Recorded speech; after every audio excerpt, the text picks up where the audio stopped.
everyone, and welcome to another exciting episode of our Talent Trailblazer TV, a channel designed to share best practices with our clients.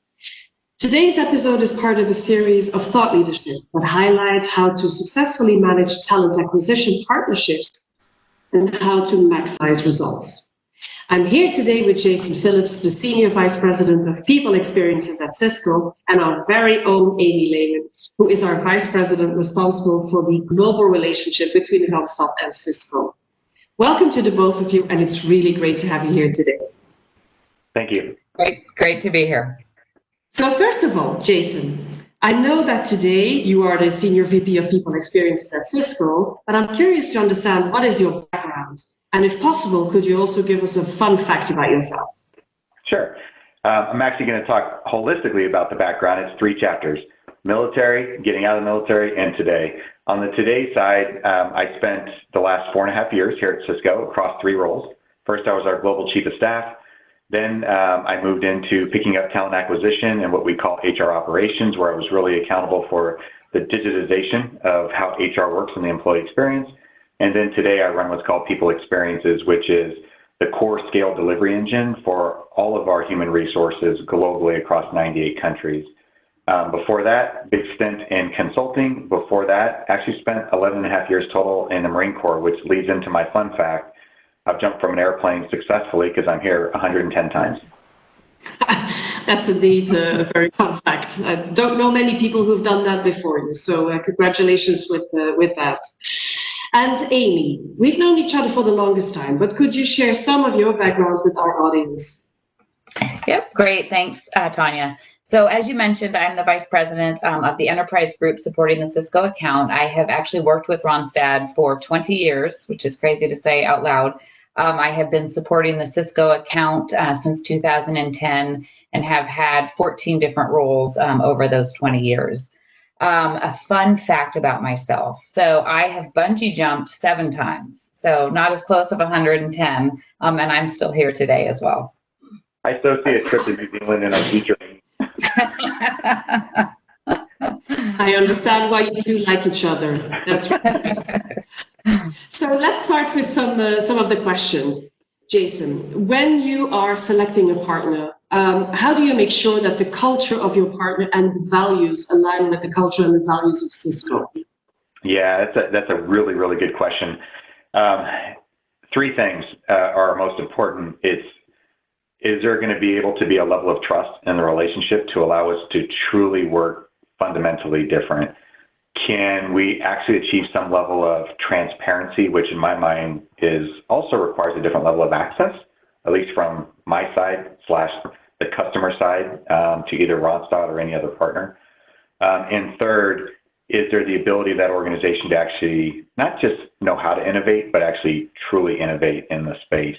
Now, and it's more than just bringing new ideas. It's synonymous with, if we think there's significant problem statements that need to be solved, is there the opportunity to come together, identify that kind of third alternative, and be able to move quickly down the road because Randstad or any other partner actually has innovation embedded in their DNA. They actually have labs set up to think differently about how they can work. They've got the ability to pull the best and brightest ideas, and they're trying to think about how the environment can evolve in the future.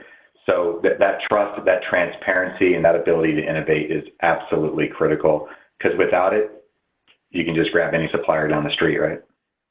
Yeah, absolutely. Very recognizable. Thank you for your answer.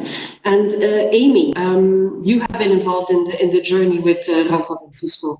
What, in your opinion, are the things that make this partnership successful? But of course, I'm also curious to understand what are the lessons that we've learned through the years. Yeah, great question. And I think, I will just reiterate what Jason said. I think first and foremost is the trust and transparency. But I think it's important to note that there's not a prescription of that trust. It takes years and it takes time to build that trust. And oftentimes you fail, and that's where that trust is created. Specific to lessons learned, we have rolled out in some countries some of our solutions that didn't work great. And I think through those issues and problems, that trust has been built. I think what makes the partnership special, though, is that trust and transparency goes both ways with Cisco. I've worked for some customers where as the vendor, they expect that trust and transparency from you, but don't necessarily give it both ways. I can speak to being a part of Jason's leadership meetings. Oftentimes, it's not even related to the Randstad partnership, but it's important to him that I have visibility into the organization and can come, with ideas and things from that perspective. Number two, I think innovation, as he said. I think both of our organizations, innovation is important to both of our companies. We don't have a problem disrupting ourselves, and I think that that's really important and has made the partnership strong over the years. And then third, I would say risk-taking. I think it's very important in a partnership and what has made us successful here at Cisco. I'm not afraid to take risks. We have failed oftentimes in some of the risks that I've taken, and I'm not concerned that Jason's going to fire us. And I think that that's important from both sides, that I know they're comfortable with me taking risks and that they actually expect us to take risks to continue to improve our relationship, would be my thoughts. Hey, Tania, can I add one point to that too? Because it goes back to the risk piece on this that she had mentioned. There's been multiple times to where we've been running down a road to an agenda and Amy, her team, has shot a note and said, hey, you may want to consider going left or going right. And that trust piece is so critical to allow the freedom of space to basically push back and push back meaningfully. So it has been multiple times, and I would even argue just in the last 12 months for what we've done on the RiceSmart side of the house, that this is an example to where we actually took a digital platform that was really designed for outplacement types of work, and we're stretching it because Amy came to the table and said, I know you're trying to think fundamentally different on the space of skills and how best you apply skills to work. If we sat down and worked with Dan and team at RiceSmart, I think we can actually find a way to leverage this fairly easily. So the aperture is getting broader and broader and broader and broader, and we're jointly innovating on a solution that's eventually going to take us down the road from a starting point we would have never envisioned 9 to 12 months ago. So we actually have real life tangible results of working this way, which is really cool. Yeah, perfect. Thank you both. Good answers. And Jason, when you look at your partnership relations that you have, what are the strategies and the actions that make those partnerships successful? What do you see? Actually having somebody who actually knows how to develop a strategy. So, and I don't mean that tongue in cheek, even though I just tend to laugh all the time. You'd be surprised how many folks can execute and execute well, but when you really need to roll up your sleeves and kind of lock yourself in a room, whether it's a virtual room nowadays or an actual live conference room, can you actually create a strategy that is connected to truly solving a complex business problem? That really separates your average from your great, right?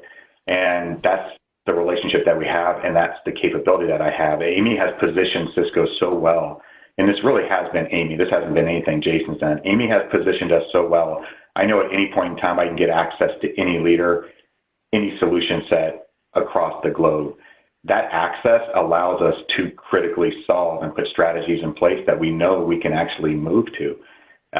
That's a rare space to operate in, because 99% of the time when people set up these arrangements, they go to a Randstad or they go to insert any other company to bleed cost structure.